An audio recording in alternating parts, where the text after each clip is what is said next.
BPD, borderline personality disorder. And we'll want to talk about also within the application of skills that we're going to give you guys today, we want to also talk about the functions and modes of treatment within comprehensive DBT and what that looks like, and really what the goal is of each of those. And then we'll give some ideas about ways to intervene when suicidal ideation is coming up or when there are behaviors toward suicidality.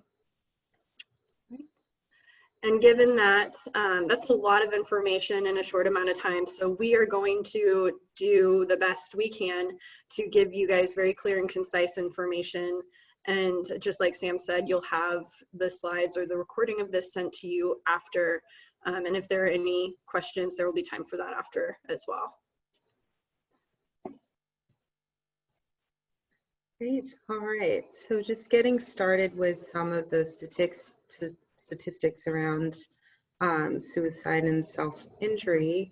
And yeah, suicide and self-injury. Sorry, the banner is at the top. Just look at my notes over here.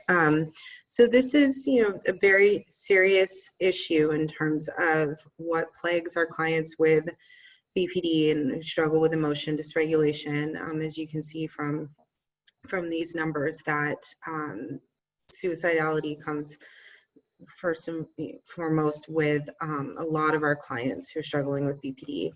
And so when we do case conceptualization in DBT, and Kate will talk a little bit later about the treatment hierarchy, this is really front and center because, as Marsha Linehan has said, that we can't do treatment if the person's not alive. So this is always front and center in terms of assessment and awareness and discussion about the fact that our clients are struggling with constant suicidal ideation, even though it may vary in degree of intensity, but it's definitely at the forefront. And that non-suicidal self-injury behavior is highly correlated with suicide attempts. So that's also why that's at the forefront of the treatment. We're going to focus more on working on the suicidal ideation in and of itself than talking about the mechanisms of self-harm for today, again, because the limitations in time, and that's a whole other topic. So we really want to be aware of the risk factors for suicide and self-injury. We definitely don't have crystal ball and we can't predict what's going to happen in the future. These are components that we can look at and continue to have on the radar, both for ourselves and also for our clients, to be more aware of what their vulnerabilities are and trying as part of the treatment to reduce those vulnerabilities as well is a really important piece. So we can't predict the future, yet we can try and hone in on these factors to continue with assessment and hopefully with preemptively addressing the suicidality and when it shifts and when it becomes more intense. And for this reason as well, we have suicidal ideation on the diary card, which is a chart that we use to guide the sessions, and the client fills it out every day. And it's a list of their behaviors that we're trying to shift, either to change and reduce or to increase. And so we definitely have them rank their suicidal ideation from 0 to 5 daily, so that we're not waiting for a crisis, but we're trying to catch things preemptively. So definitely means is a huge one. Means and plan and accessibility to one's plan. History of past attempts is an important factor. Family history of suicide is an important factor. A lot of literature about this. When someone has a lack of support or resources, there are some clients that I'm sure people work with where their depression or their anger has really isolated them socially, or maybe they have had really difficult experiences with their family of origin and they've either chosen to move away from relationships with their family of origin, or the family of origin has pushed away from them. And so the clinician or the clinical team may be their main source of support. Depression or hopelessness combined with impulsivity. So that's definitely one that gets really concerning when you have a client saying that they're just in this kind of despair spiral and they're also energetic and impulsive. That can be a really big red flag.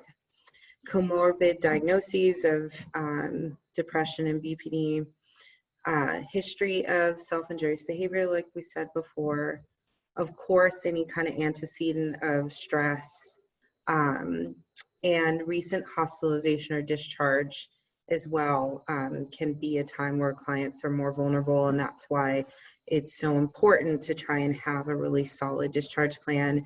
And yet it's so tricky because of the way our system is with hospitalization that oftentimes clients are only held for maybe 48 to 72 hours, and it doesn't necessarily give enough time to really have a solid support plan for when they step down in level of care. So that can be challenging. And when clients are struggling with accessing resources, even if they know that they're there and they have them, which kind of takes us back up to the depression, hopelessness, and despair component, that's part of the issue with depression and with emotion dysregulation, is that it is so overwhelming to have that experience that people don't access the resources that are there for them. Or, as we'll talk about with contingency management later, that sometimes people don't access them because there's a communicative nature to their actions and their choices. And then other red flags continued are isolation, like we said. Collecting is a big one in terms of means for self-harm, but also means for plans. And I would say there's the physical collecting, there's the scanning of the environment collecting, and then there's the things that I kind of put under collecting of Google searching of plans and kind of accumulating this information about how to hurt oneself or end one's life. So that's actually something that we put on the diary card often, again, to preemptively address. Not only, let's say your suicidal ideation is a 2, yet if you're collecting, is a 3 or 4, then we really want to address that collecting, because that puts the person in a vulnerable spot that the minute that the SI jumps up to a 4, they've got all of these little means around or possibly to make it easier to go towards the behavior. Suicidal gestures also are a red flag, of course. If this is something that someone ends up doing, kind of as a pattern in their communication and their relationships, every time that they do this, it makes it actually easier and easier to do it again.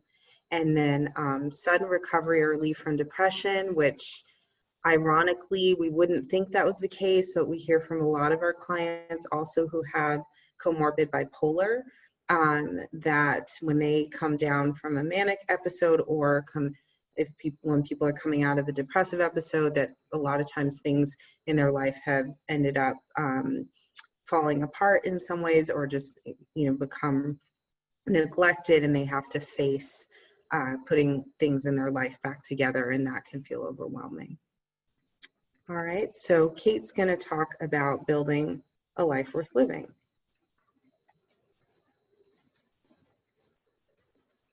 Okay, so just as what Dr. Riddle was saying, those are things to be mindful of with your client. If you know that any of those risk factors are part of their history or urges that they struggle with in the present, then it would be something to put on the diary card so you're really aware as to how those are shifting, and if you're moving more toward a need for any kind of assessment or other interventions.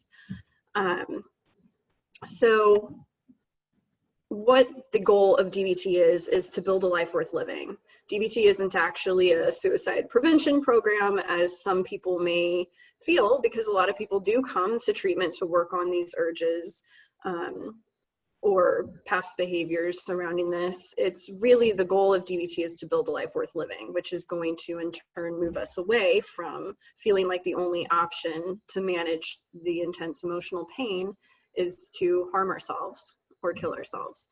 So the little depiction that we have here is super helpful. This was created by Dr. Charles Swenson. We work with him as a consultant, and it's really helpful when we're laying the groundwork and really, trying to help our clients understand the process and to give a bit of a frame for this, going through and explaining at what stage, we're in the moment and where we're trying to get to next. And it can help us. Part of that experience is defining values. If we're aware of what our values are, if we're living a life that's connected with values, we're going to be moving toward or having a life worth living. Identifying and setting goals and breaking them down and figuring out how to move toward them.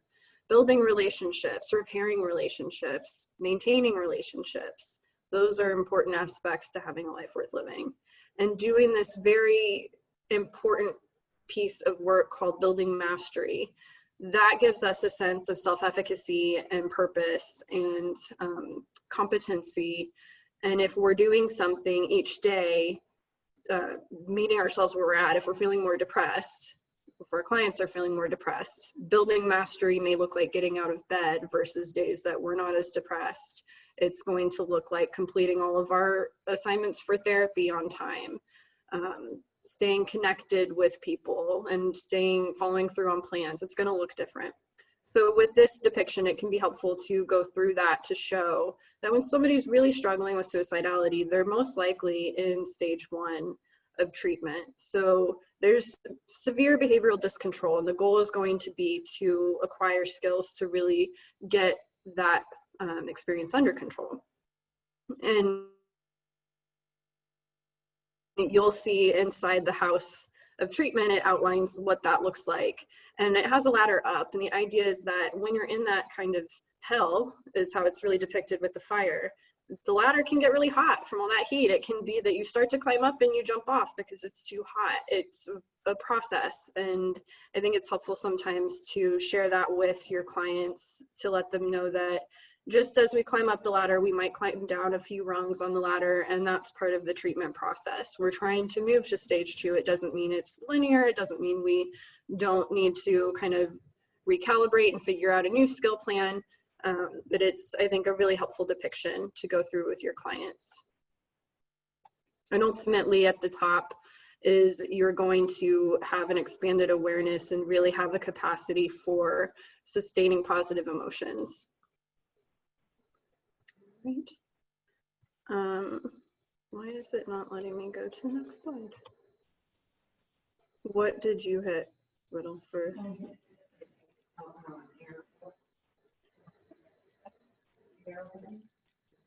It's not doing it.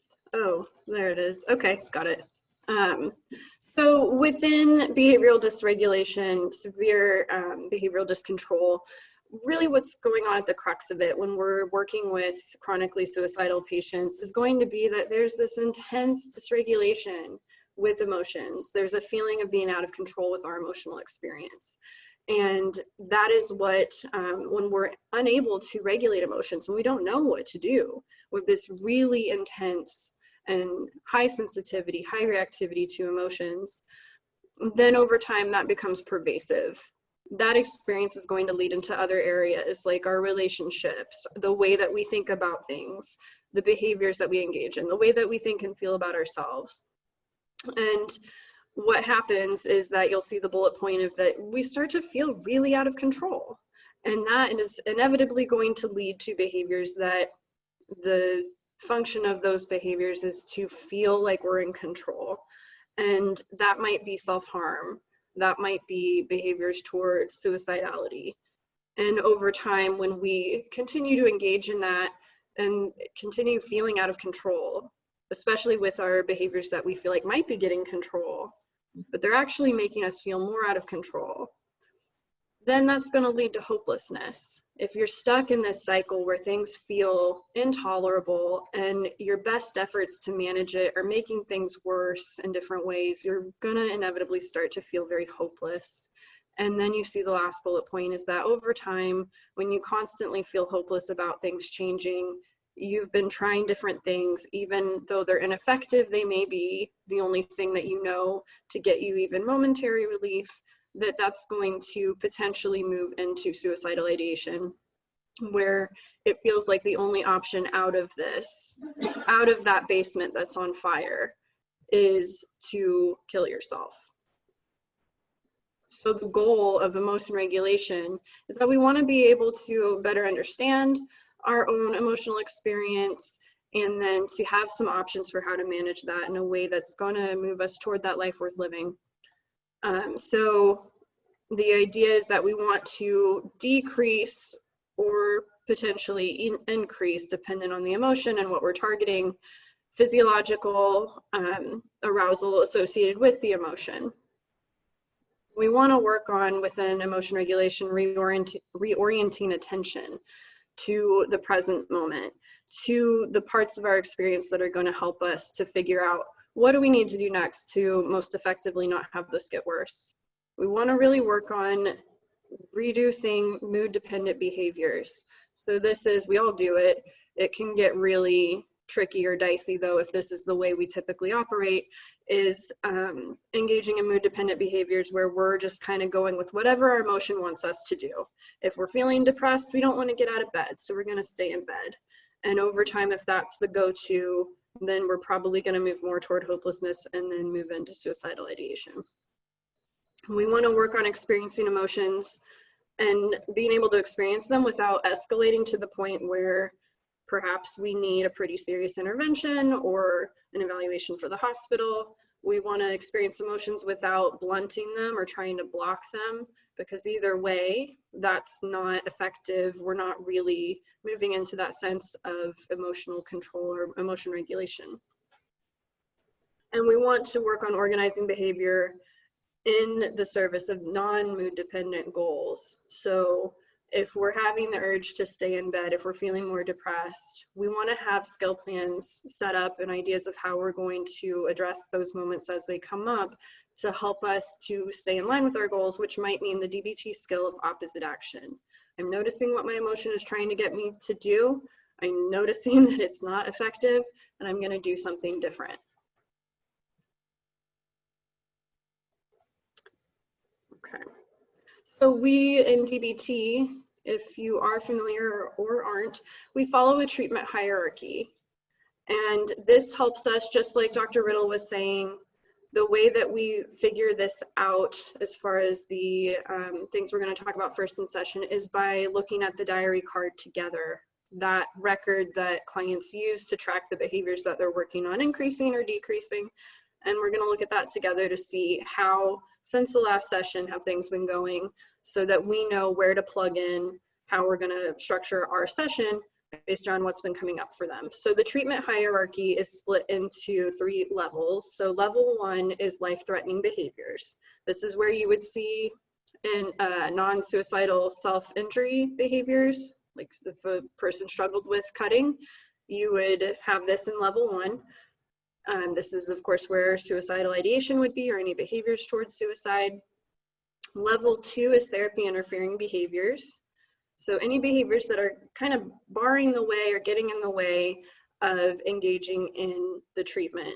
And so, for example, if a client was in session and was saying that, or they were in session and saying that they hadn't been going to groups or completing their homework for group, that's interfering with their ability to engage fully in treatment. So we would talk about and target that in level 2, as far as, okay, what is coming up? We might do what's called a behavioral chain analysis, which I'll talk about in a little bit, to figure out how to best understand what was going on in that moment and do something different.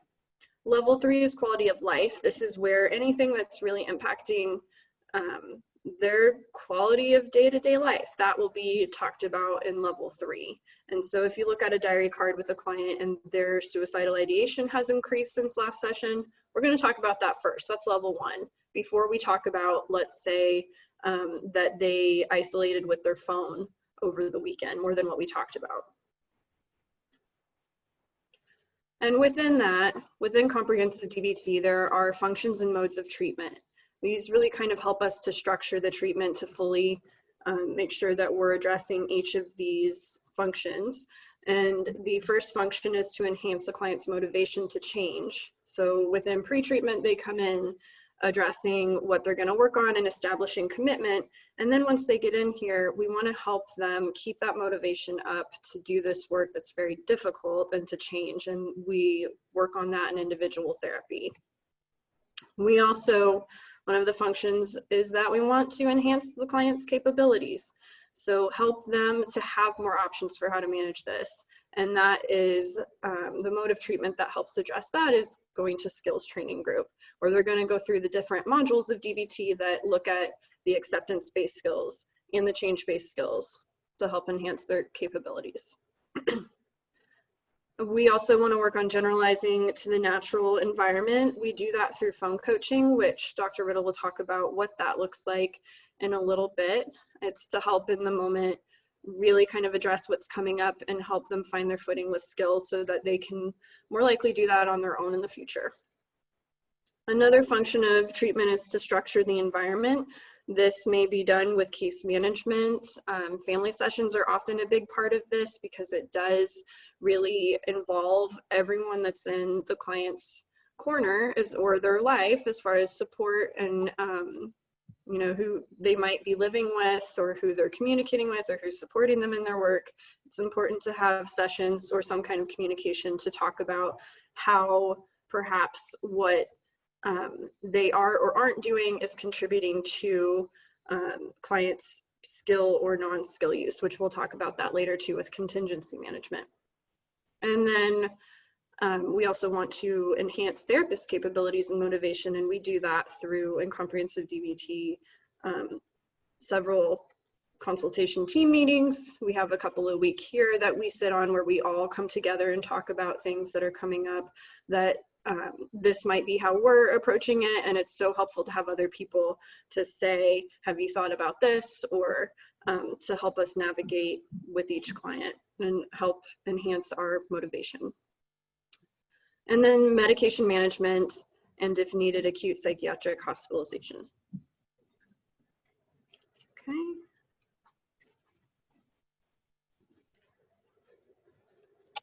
All right, so how do we intervene? What are some of the skill options that either that we are teaching the clients or approach from the way that DBT conceptualizes the client that enables us to intervene to increase awareness of the suicidal ideation and the things that provide vulnerabilities for the increase in intensity of it, that we're trying to help clients to stay connected with reasons why they want to build a life worth living and to stay alive in order to do that. And also ways that we can help them better understand the things that when we break it down, which Kate will talk about in the behavioral chain analysis, what actually kind of steps lead them in these difficult moments to engaging or possibly doing things that will make it easier for them to engage in the suicidal behavior. So we have skills coaching is one intervention, which we'll talk about a little bit further on. Pros and cons and TIPP skills, which are part of the distress tolerance module. And consultation with team, which Kate talked about, that's a very important piece of the DBT protocols and DBT modes of treatment, and that we're always running assessments by each other and checking in about what's going on with our clients, so that we're aware, and also because a lot of times two heads are better than one, and where we might have things going on that we might miss something if we're kind of more in the weeds or more in the details about a client, and it can be helpful to get a perspective from someone on the team who's working with a client but not working directly with them. And then behavioral chain analysis, which, like I said, Kate will talk about, and contingency management. And these are just some of the skills and treatment approaches and what have you. They're kind of the main ones. We pulled these out to focus on because they're kind of the main ones in terms of really like going towards the suicidality and hitting it head on. And then there's other supporting skills and concepts that kind of build upon these as well. So we'll start with pros and cons. And this process really starts in the pre-treatment part of DBTs. That's when the client's first meeting with the therapist and they're going over their history, they're going over what their treatment goals are. And so this is a commitment strategy that's really important. And we started in pre-treatment and we weave it throughout the work. Whenever anyone is losing connection with why they've committed to taking these behaviors off the table, we're constantly wanting to weave in and remind them about these kind of conversations of the pros and cons of why they are willing to give up the behavior. It may be that they don't want to give up the behavior. It may be that they're afraid. All of these things completely understandable. So we also want to have a combo of validation, change, validation. We call it the validation change sandwich, which I'll talk about a little bit more later. But that we're really trying to bring them back around dialectically to validating how hard this is and how understandable it is to slide out of that commitment, and why they came to treatment in the first place, why they felt that this was something to change. So we have an example here, pros and cons for self-harm. This can be analogous with suicidality. I'm not going to read through the entire thing, but what I'll draw your attention to is that when we think of pros and cons colloquially, we think of maybe drawing, a line down half of the page and saying on one side, here's my pros, on the other side, here's my cons. In DBT, we do both sides of the coin. So we say, okay, what are the pros and cons of engaging in self-harm? For example, with this one on the top, and then on the bottom quadrants, what are the pros and cons of not engaging in self-harm? And so we do this to honor the difficulty of giving up the behavior, honor the idea that, there are pros. It's hard to understand at times, but there are pros to engaging in these behaviors. And with that acknowledgement, hopefully helping the clients to not feel threatened about talking about it, not feeling like they're just pushed towards change, that we have a little more of the acceptance and change dialectic going on, yet ultimately moving towards making a change about this behavior. And also, what's not on here, but it is in the handout of the manual, is that for each of these asterisk points, that we can go back and add to it and rank which one has an impact on the short term and which one has an impact on the long term. And that can help to make decisions about not engaging in the behavior, because oftentimes what these behaviors are about are short-term gratification. Gratification maybe sound like a strange word in terms of talking about suicidality. And I use that in the sense that a lot of our clients will say, I just don't want to feel anymore. I just don't want to have to face these situations, or, I don't, I want others to understand how much pain I'm in. And so we talk about that there's this short term, this pull for how that can really do something in the short term that might be appealing and gratifying. And yet if you're not alive after, we're missing these opportunities where we can move through the dysregulation and the difficulty and see opportunities for positive moments and positive experiences after that's gone on. And again, to get back to the idea of building a life worth living. So oftentimes the short-term, long-term piece adding to this is really powerful, because it really helps clients to see that, yes, there's a pull to want to have that short-term relief, and yet they're harming themselves in the long term and they're missing out on the opportunity to build that life worth living. Okay, so Kate's going to talk about TIPP skills. Okay. So again, just like Dr. Riddle was saying, these are the skills that we wanted to really target, the ones that are going to be most helpful if your clients are struggling with crisis urges, like suicidal ideation. And so hopefully they'll have done that pros and cons ahead of time as part of a skill plan with you, so they can take that out and remind themselves of all the reasons why they're really trying to do differently. So within another set of skills that's helpful when our clients are struggling with this, the acronym is TIPP.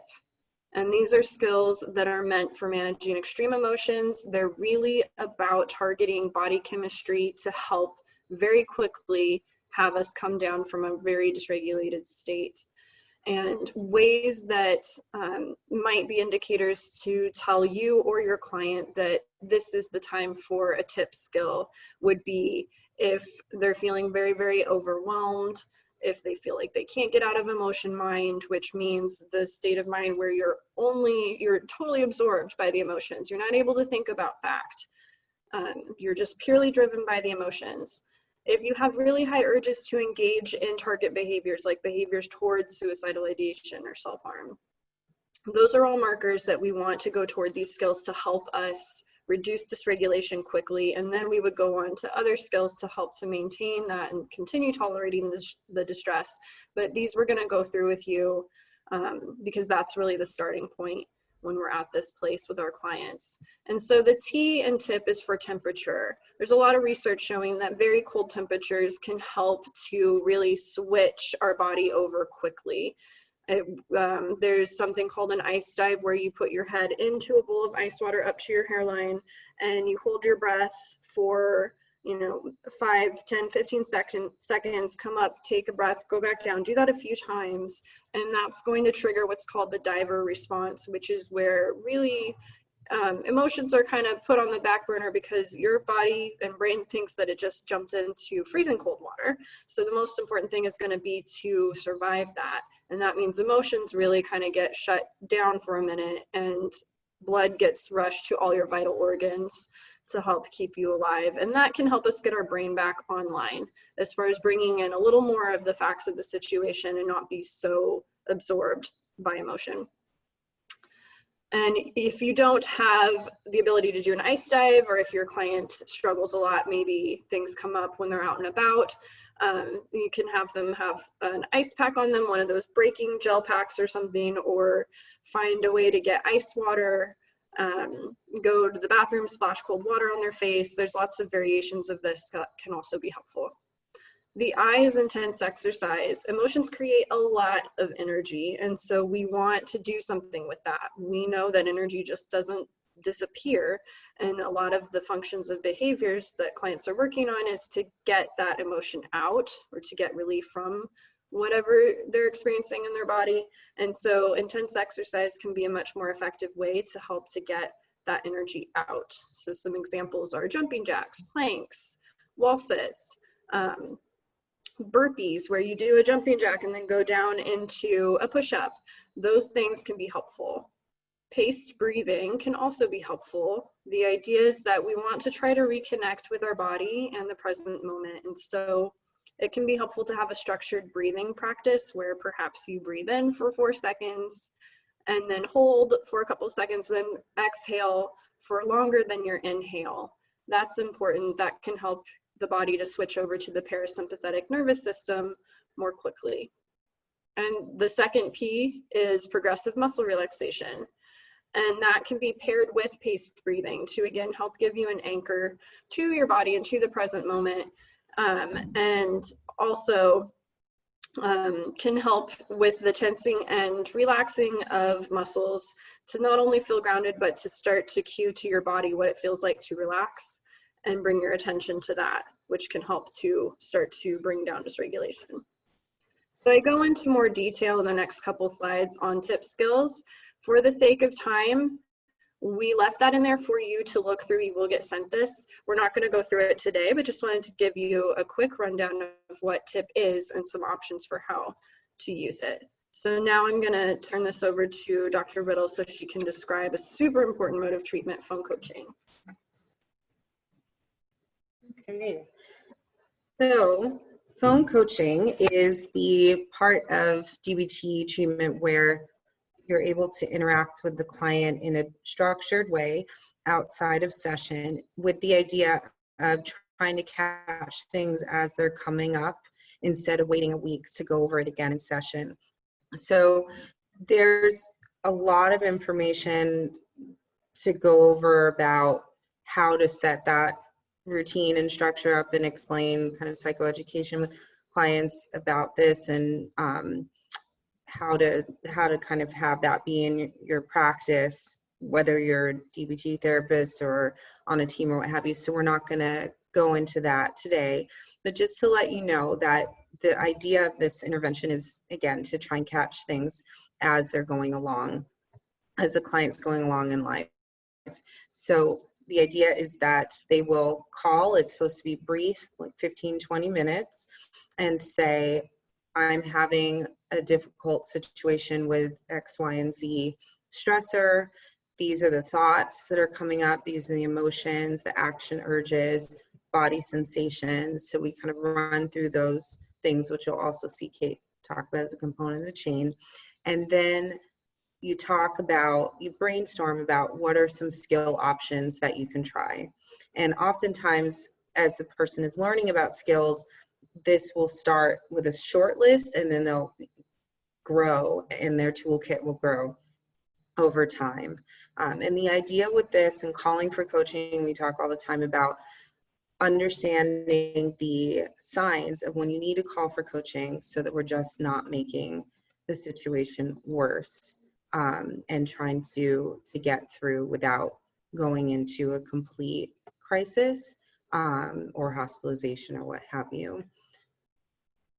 And Kate's going to talk more about, with the chain analysis, how that can help people to have a better understanding of when they need to call for coaching. This is an example of a coaching worksheet, and we have clients fill this out either when we're in person with them coaching, or we have them keep copies of it, and we'll actually go over it over the phone with them. And as they get more advanced, we'll actually ask them to fill this out ahead of time before they call us. And this is important too, to have it in writing, because a lot of these situations have patterns and kind of typical types of stressors and routines that go with them. And so instead of having to reinvent the wheel each time, they have this history of what they've learned from it and what skills they've used in certain situations.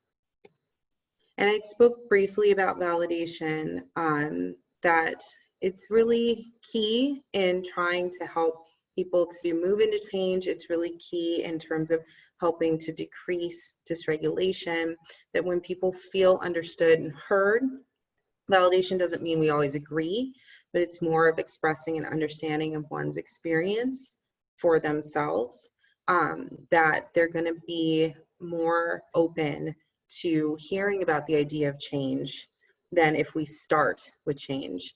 So like I said, we try to do the validation change, validation sandwich when we're engaging in all sorts of interventions, but definitely with coaching. Okay.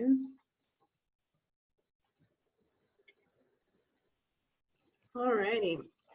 So this intervention that we're going to look at now, which Dr. Riddle was just briefly alluding to, is the behavioral chain analysis. This is really the bread and butter intervention for DBT, for behavioral therapies, where we're trying to better understand what a problem behavior or a behavior we want to reduce or increase, and look at what happened from point A to point B to point C onward to better understand our full experience in the process. And then the other part of this is called a solution analysis, where we're going to look at, if something similar were to come up again in the future, how might I try to do differently than what I did this time, or what other options do I want to have in mind as far as skills for how to manage this. So whenever there's a behavior towards suicidal ideation, like perhaps suicidal ideation increased, which isn't necessarily something that we would do a behavioral chain analysis on, but if the urges increased and your client didn't call for coaching, then we might want to chain that to better understand. So we look at different components, the prompting event, the thing that seemed to set things into motion, vulnerabilities, what was going on for us in that moment that made it more difficult to use skills or to do something effective. And then within each slice of time, each moment, we really look at, okay, when you did this, when urges started to increase after your mother said this to you, for example, what were your thoughts in that moment? What were your emotions coming up in that moment? What urges were there for you? Body sensations. And we do that with each slice of time, which I'm going to show you an example, to better understand what was really happening in those moments and where are areas that over time, if we do a few of these, we start to see patterns, we start to notice red flags, we start to develop more skills to help us move away from the typical kind of pattern of behavior that can happen. Okay, so this is an example. There are lots of different formats of chains. This is one example of what it could look like, where you start out really looking at the vulnerabilities, what was looming over us. That's just as much for me as the clinician to understand what was really going on, to be able to validate my client on why, of course, you know, you didn't get any sleep last night, you've been feeling sick, you have your parents in town visiting, which definitely increases vulnerabilities. You know, if all that was going on for me, I would be having a hard time too navigating this. And then you look at the prompting event, and then you move into what I was just describing, the different links on the chain. So each slice of time, what was happening for them with their thoughts, their emotions, their body sensations. And we chain through that until we get to the behavior that we're targeting. So until we get to the point where they didn't call for coaching. And we look at what were the results of this experience? What were the consequences? That helps us to look for things that could be reinforcing the problematic behavior. So if the consequence was that your parent helped you out with skills and stayed with you all night, stayed up all night watching over you, that would be one of the consequences that would be potentially reinforcing us not calling for coaching when we need it. The solutions are listed there, where we're really putting them with the problematic links, seeing that if we had been able to have other options, if something like this comes up again, and we have these new options or things to be on the lookout for, might it go in a different direction? Might we not get to that problematic behavior? So here's an example. The prompting event is that we had a fight with our partner over text, and the behavior that we're trying to better understand was walking down the medication aisle at the grocery store after that. Vulnerabilities, things that were kind of looming over us in that moment, or our client would be fighting with our partner, anxiety about breaking up, a lack of sleep, my thing is blocking that, having friends over for a party. So all those things made us more vulnerable to the problem behavior. And then the different chunks on the chain would be, I'm not going to go through each of them, but you'd be looking at the event and then really dialing into that event. So when the partner stops responding to texts, I started feeling a pit in my stomach, was tearful. Emotions in that moment were anger and sadness. The thoughts was, she always does this, I don't want to feel like this. And then we chain through until the problem behavior. And you'll see on the right-hand side, after we've done that, we've started to identify what skills for those links might be helpful if something similar comes up in the future. And we've identified on there that we want to call for coaching and do all of that before going to the store, because it's going to be so much harder if we get to the point where we're just really facing the thing that it could move us toward acting on this urge. Okay. All right, and so that's a quick example of a chain. Again, you'll do several with these with your clients, and then it's really helpful to reference them as you get more to see that, oh, look, this came up again this time. And, you know, we tried this skill with it before. Why don't we try this skill? So it's to increase insight as well as skill acquisition and better understanding when and how to apply skills. Now, Dr. Riddle is going to talk about contingencies. All right, and in terms of time, we'll just go over this initial example. We had two, so when you get the slides, you can see we tried to do an example from a therapist perspective, and then also we work on this with family members as well.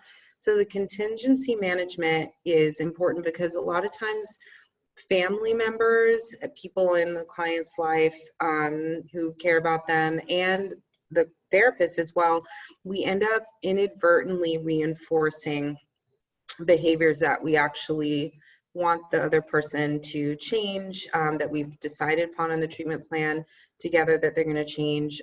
So we end up inadvertently increasing the frequency of the behavior in terms of how we respond to the person. So we really want to talk about contingencies and talk about it outside of the crisis moment and describing how we're going to respond to the behavior and what are the things that they can have in their toolkit as they're going along and learning to take care of themselves in that moment when they're asking for something of us that we say that we're not going to give because we don't want to increase the frequency of a certain behavior, whether it's suicidality, self-harm, angry outbursts, what have you. So an example of this, to make it more specific, is that some clients will struggle with the misuse of phone coaching, that they will call either after they've maybe done the collecting, or they've been researching for a plan, or they've engaged in self-harm, or they've started to engage in harming themselves, or they call and they're more so venting and not really being willing to move on to skills. And so in some of those situations, if it's intense enough, that we will move them either out of working with their therapist and work with someone else on the team who maybe they don't like as much, or that we'll put them on treatment vacation around coaching. And so we will talk about these things at the beginning of treatment and as we're starting to move into the phone coaching, and try to set that expectation ahead of time. And sometimes we have to do it once the behavior has already started and kind of go back and do that contingency management. But either way, and then it's not always smooth. Sometimes it's a bumpy process. But we wanted to introduce this idea as well, that our role as therapists that we can play in inadvertently reinforcing behavior, and ways that we can try and be aware of that and try and shift the dynamic and help the client so that we're not adding to the problem. Okay, so Sam, I know that you said that people have questions. So, oh, that was... Yes. Thank you so much for that great presentation. We do have a bunch of questions that came through. We're approaching the end of the hour, but we'll try to address as many as we can live. So a few of the questions centered around willingness. One attendee asks that when we work with clients with BPD who act out with suicidal and self-harming gestures, but don't have any significant willingness to change, how do you work with those clients?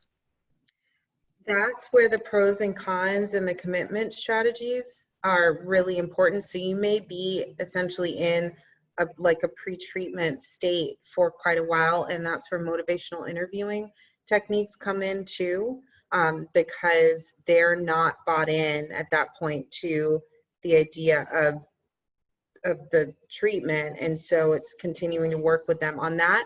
And also, if you're trying to come from a DBT perspective, and if they keep kind of pushing back against the idea of how DBT would work with what they're bringing to the table, then that also might be a discussion about, is this the right treatment for you? But you definitely want to start with commitment strategies and motivational interviewing strategies. So yeah. On a similar note, this is somebody who realizes that they need help and is asking for help, but can't follow through on actually getting help or engaging with treatment. Would you work with them in the same way, or would a different strategy apply? I think it would be really similar. It would be doing a lot of pre-treatment with them as far as better understanding really where they're at and what the barriers are coming up for them, and assessing willingness and probably doing the pros and cons just around that specific topic. I don't know if you add anything, but I think so. Having like little achievements, small achievable things that you can work on to move toward it. Not that we're trying to like jump in and do everything at once, but doing things that can help them move toward it and helping to shape them along the way with probably some contingency management or just support from their help shape toward that goal. Yeah.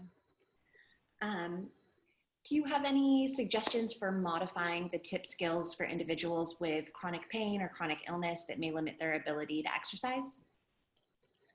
Yeah, so with that, I think a lot of clients either have limitations to what skills are truly actually accessible for them, or they end up having preferences. So with modifications to intense exercise, you might end up doing, like, if you can do some light stretching or something that, you know, if there is some kind of grounding exercise, as far as maybe just pushing your feet into the ground. That's not intense exercise, but that's going to help to ground you a bit. And you may just not go toward that one as a skill, depending on what the limitations are. There are some people are able to do like a wall sit or a wall push, which, you know, you're just kind of pushing off the wall.